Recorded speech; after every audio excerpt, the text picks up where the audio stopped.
코맘입니다. 오늘은 밖에 나왔어요. 좀 힙한 카페에 왔습니다. 뒤에 보시면 배경부터 힙하죠? 저 빼고는 다 어린 친구들이 있는 것 같네요.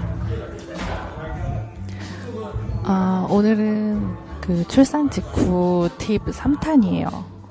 원래 1탄으로 끝내려고 했는데 얘기하다 보니까 내용이 너무 많은 거예요.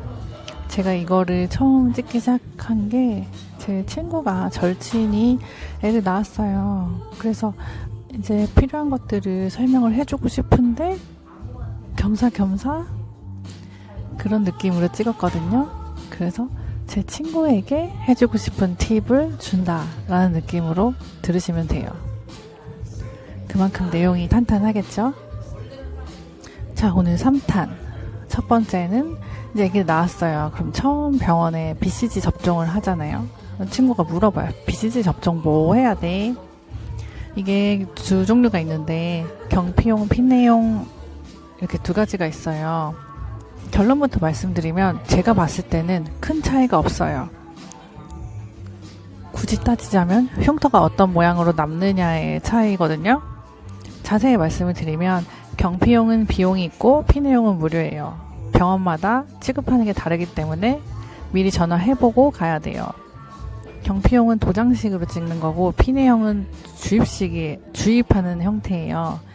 그래서 뭐 피내용이 더 내용물이 잘 들어간다라는 얘기는 있지만 제 주변에서는 거의 대부분 경피용을 맞췄어요. 저는 흉터 도장 모양으로 나는 거 싫어서 피내용 맞췄어요. 제 생각에는 어떤 걸 맞춰도 효과에는 크게 차이는 없을 것 같아요. 괜한 거에 시간 쓰지 마세요. 애기 낳으면 할 거, 살 거, 검색할 거, 뭐 정보 알아볼 거 정말 많거든요. 근데 이거 알아보는데 시간 많이 쓰지 마세요.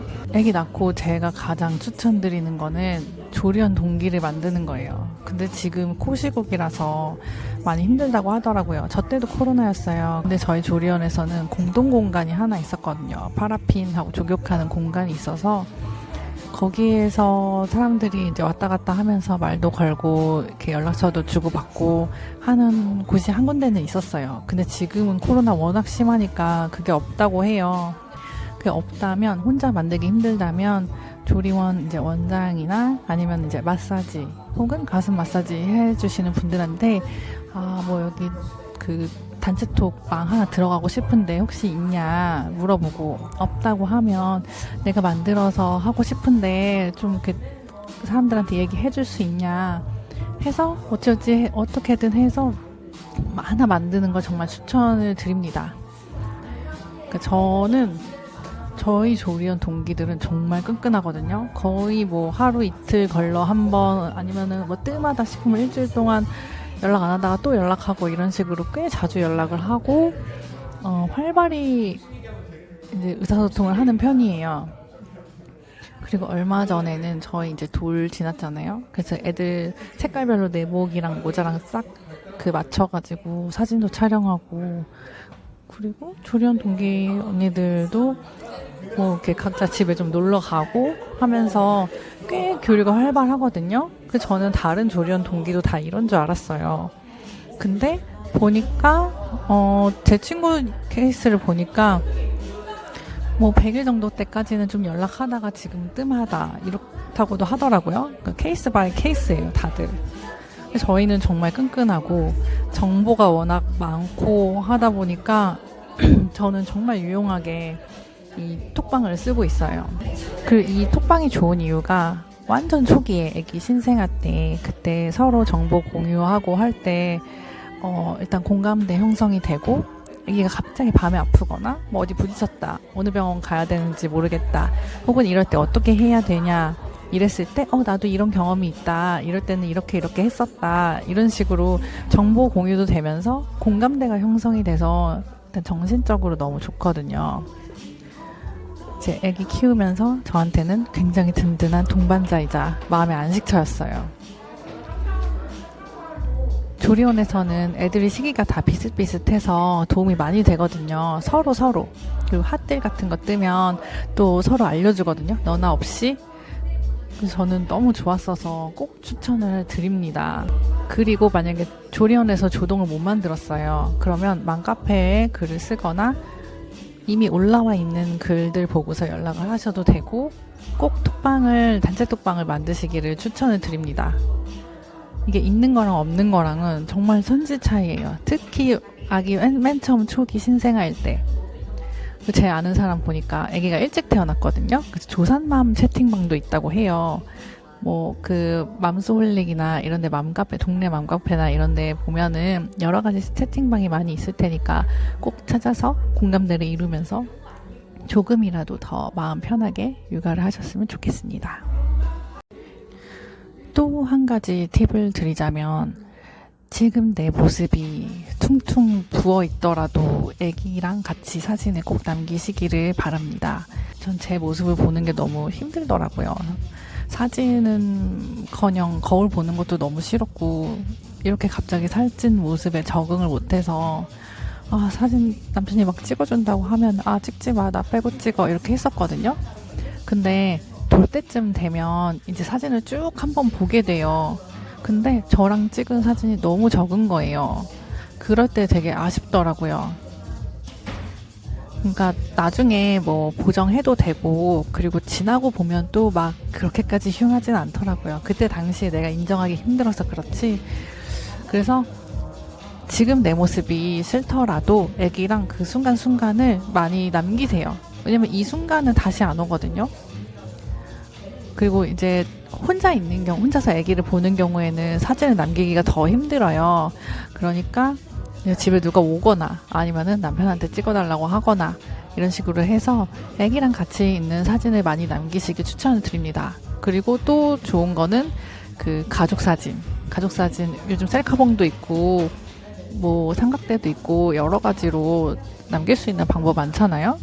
그러니까 가족 사진 시기별로 아기가 완전 작았을 때, 뭐 조금 컸을 때, 저희는 매 100일마다 아기 100일, 200일, 300일 이때마다 저희 세 가족이 사진을 찍습니다.